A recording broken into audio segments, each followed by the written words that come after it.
Olá pessoal, sejam bem-vindos aqui a mais um vídeo no canal. Meu nome é Jaime Gabriel e esse é o canal O Novo Investidor. E hoje nós temos um assunto bem interessante que você vai gostar, que é o que? Nós vamos desvendar para vocês os tipos de ações, né? As classes de ações que existem, para você não ficar mais em dúvida quando tem um número diferente, uma letra diferente. Às vezes tem dois números, às vezes não tem nada e você não sabe o que é, qual comprar. Calma, hoje a gente vai resolver isso. É claro, se você fizer o quê? Exatamente. Se inscreve no canal, dá o like e compartilha com os amigos e já deixa aqui nos comentários também. Quero saber quais são os tipos de ações e aí a gente vai desvendar esse mistério pra você aqui, ok? Então, sem mais delongas, roda a vinheta e bora pro vídeo.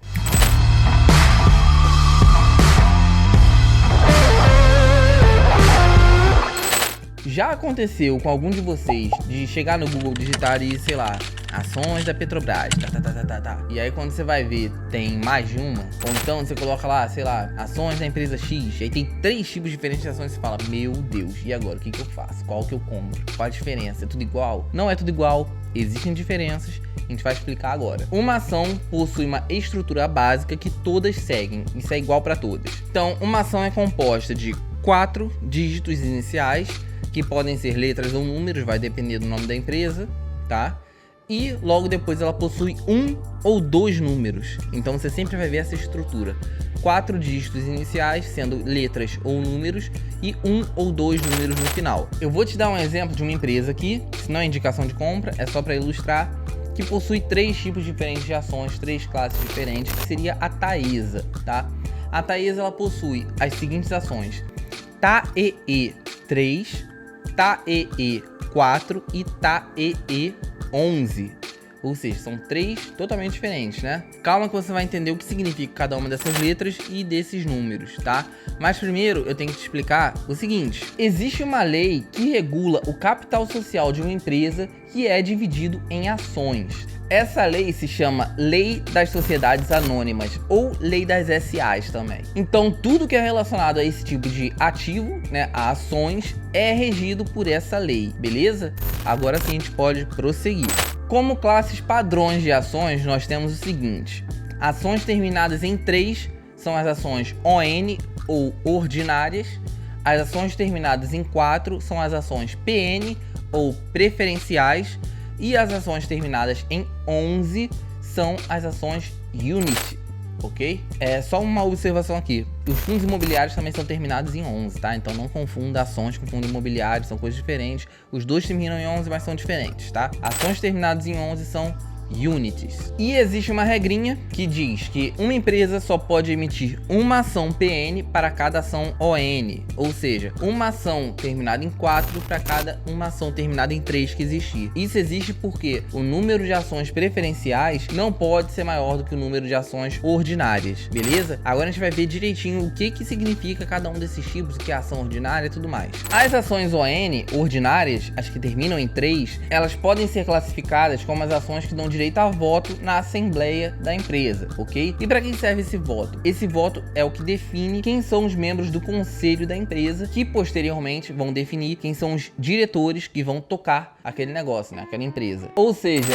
os acionistas ordinários têm indiretamente e diretamente o poder de interferir no andamento daquele negócio, né? A direção que aquele negócio vai tomar, porque justamente são eles que escolhem os conselheiros, né? Os membros do conselho que escolhem os diretores que vão tocar o negócio, ou seja, a decisão no fundo tá na mão deles. Por isso essas ações ordinárias têm esse poder, se é que a gente pode dizer assim, que é bem relevante na hora de você escolher qual tipo de ação comprar. Fora isso, os acionistas das ações ordinárias, eles também têm participação nos lucros da empresa, ou seja, eles ganham dividendos daquela empresa. Só que, apesar de eles terem essa participação nos lucros, eles não são responsáveis, não tem nenhum tipo de ligação com a questão de dívidas que a empresa tenha ou venha a ter. Isso aí diz respeito apenas aos controladores da empresa. Então os acionistas, eles não têm nada a ver com dívida. Você, como acionista da empresa, você só vai ter benefícios com relação a lucro e, no caso das ações ordinárias, voto. Mas não tem nada a ver, caso a empresa tenha dívida e tal, você não precisa ficar com medo, ninguém vai lá na sua casa te cobrar, não vai acontecer nada desse tipo. Fora isso, as ações ordinárias também te dão o direito ao tag along.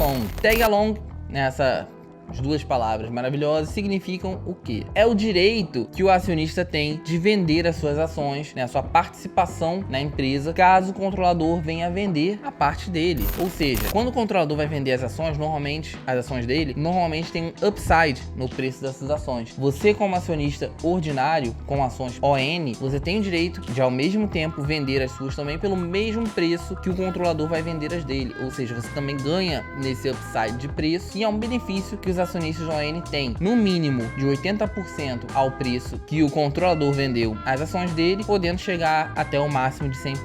Então isso também é uma coisa que você poderia levar em conta na hora de comprar a sua ação, porque é um benefício bem interessante, né? E volta e meia aí as empresas acabam trocando, né, de donos e tal, tudo mais, e às vezes a gestão que vem não agrada os acionistas, o preço da ação pode cair. Então você ficando ligado nisso, sabendo que você tem direito ao tag along, você pode, ao mesmo tempo que o controlador vende a parte societária dele, vender a sua também, lucrar com essa negociação e seguir sua vida. Já as ações PN, né, as preferenciais, que são as finalizadas em 4, elas possuem um benefício com relação ao lucro que a empresa distribui, né, que são os dividendos. Ela tem preferência no recebimento de dividendos, por isso, inclusive, ela se chama preferencial. Em teoria, os acionistas de ações preferenciais, eles ganham mais dividendos do que os acionistas das ações ordinárias.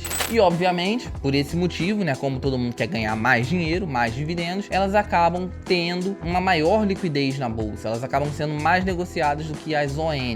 Nem sempre, isso não é regra, mas normalmente é assim que acontece. Fora isso, as ações PN não dão direito a voto pro acionista, como as ON dão. Você não tem esse direito, é mais como se você fosse realmente um investidor naquela empresa e tivesse o benefício de receber de volta ali um valor melhor, em contrapartida de não ter esse poder de voto, do que um acionista ordinário tem. Apesar dessa questão de benefício nos dividendos e tal, tudo mais, isso nem sempre é verdade, tá? Eu vou te mostrar alguns exemplos aqui de empresas que possuem ações ordinárias e preferenciais, e você vai ver que essa conversa aí nem sempre é verdade, não. Enfim, vamos lá, a gente vai começar aqui com o Bradesco, tá? O Bradesco, no dia de hoje, dia 18 de maio, que é o dia que a gente tá gravando esse vídeo, ele tem as ações BBDC3 e BBDC4, beleza? Aí aqui, ó, as ações ordinárias BBDC3, elas possuem um dividend yield acumulado nos últimos 12 meses de 2,76 centavos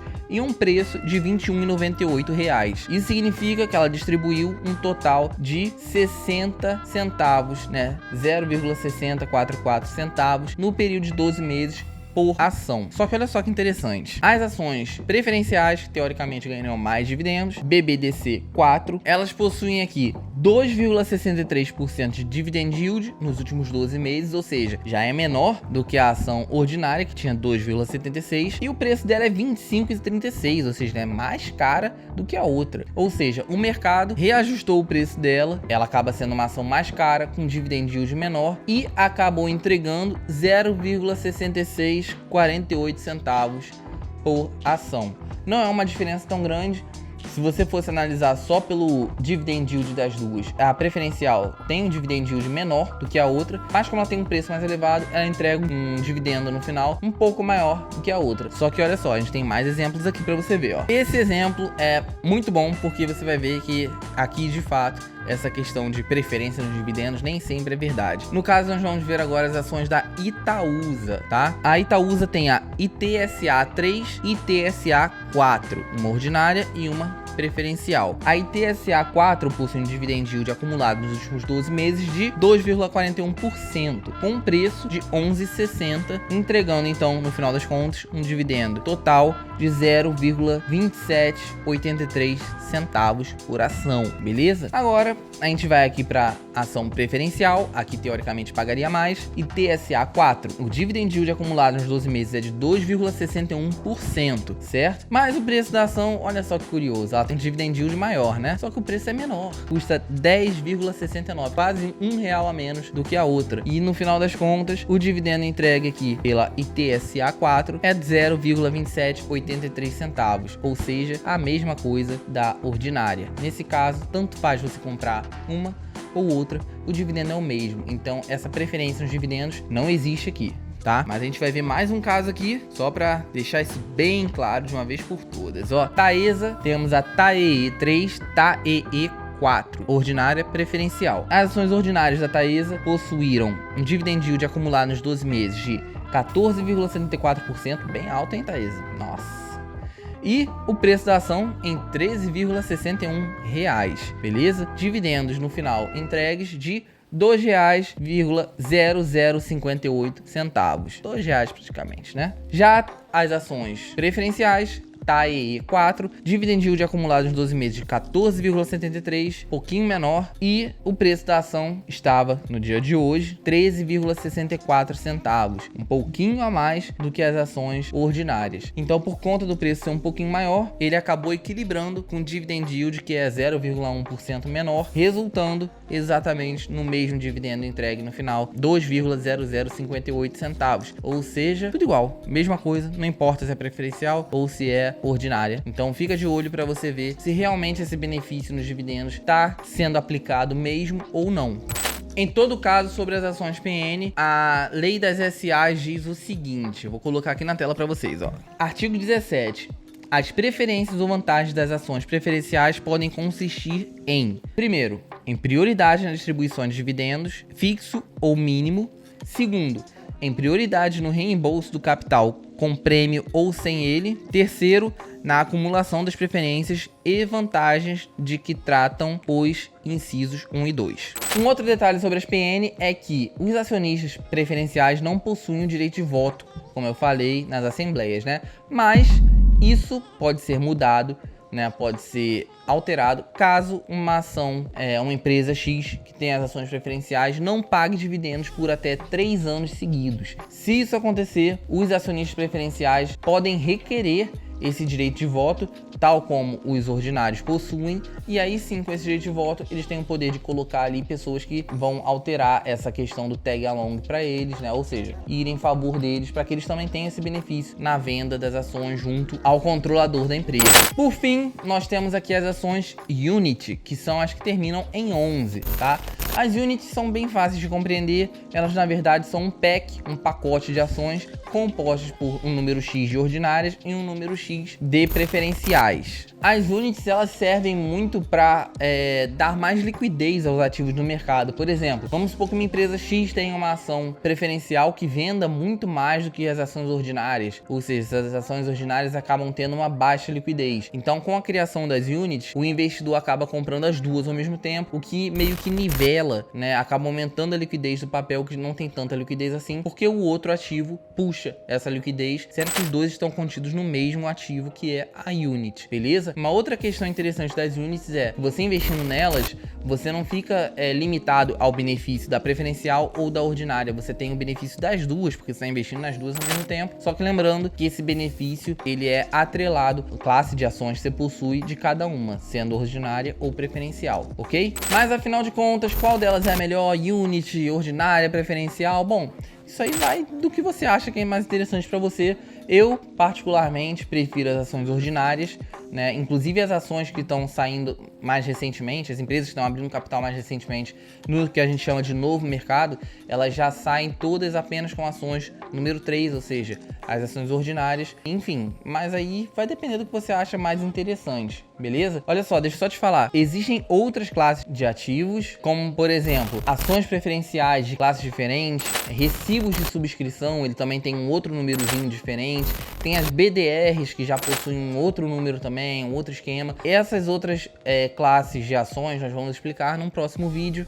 Não se esquece então já de se inscrever aqui no canal para você não perder também essa explicação e saber o que significa cada uma delas, beleza? E por fim, para a gente finalizar aqui sobre essas classes, saiba o seguinte: para você comprar uma ação ordinária, preferencial ou unit, você precisa comprar um lote mínimo de 100 ações, tá? Você não consegue comprar com menos de 100 ações, não dá para você comprar 10 ações se você quiser, a não ser que você compre as ações fracionárias. Normalmente elas têm um Fzinho no final, como vai aparecer aqui na tela alguns exemplos para você, beleza? Bom, pessoal, é isso. Vamos finalizando aqui o nosso vídeo de hoje. Não se esqueça de seguir lá o nosso Instagram também e dá uma olhada lá, cara. A gente tem bastante conteúdo interessante lá também. Aposto que você vai gostar, que você vai curtir. Aproveita e compartilha pra galera lá que você conhece no Instagram, manda lá no WhatsApp, manda no Facebook se você ainda usar. Alguém usa o Facebook hoje em dia ainda, Lu? Eu também não uso meu Facebook, então. Mas mesmo assim, se você usar, compartilhar também, que vale de qualquer forma. Então, é isso. Eu vou ficando por aqui e a gente se vê no próximo vídeo.